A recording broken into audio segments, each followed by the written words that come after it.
Hello everyone, ज्योतिष क्रिएटिव्हिटीमध्ये आपल्या सर्वांचं स्वागत आहे.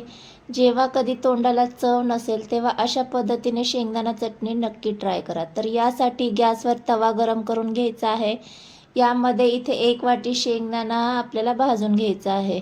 तर हा आपल्याला खरपूस असा भाजून घ्यायचा आहे. तर 1 वाटीच मी चटणी करणार आहे, त्यामुळे शेंगदाण्याचं प्रमाण 1 वाटी ठेवलेलं आहे. तर इथे शेंगदाणे आपले छान भाजून झालेत. आता एका प्लेटमध्ये काढून घेऊयात.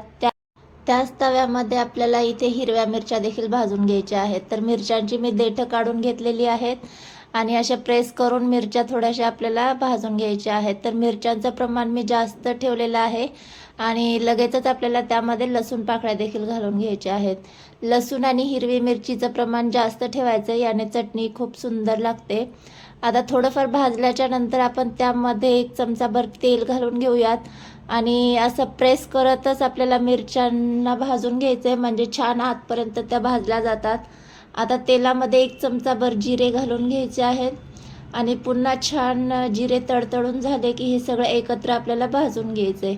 आता हे मिनिटभर भाजून झाल्याच्या नंतर आपण जे साईडला काढून ठेवलेले शेंगदाणे आहेत ते यामध्ये घालून घ्यायचे आहेत. म्हणजे सगळं आपल्याला एकदमच तेलामध्ये परतून घ्यायचं आहे.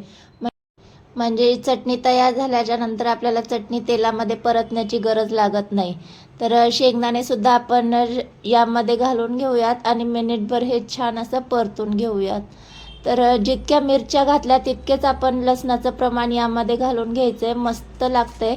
आता 2 मिनटं परतून झाले. आता हे आपल्याला एका प्लेटमध्ये काढून थंड करून घ्यायचं आहे.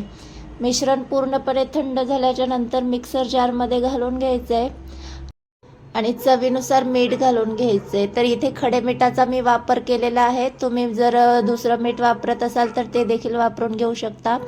मिक्सर चालू बंद करून आपल्याला हे शेंगदाण्याची चटणी वाटून घ्यायची आहे. तर इथे पाहू शकता अशा पद्धतीने भरड आपल्याला वाटून घ्यायची आहे.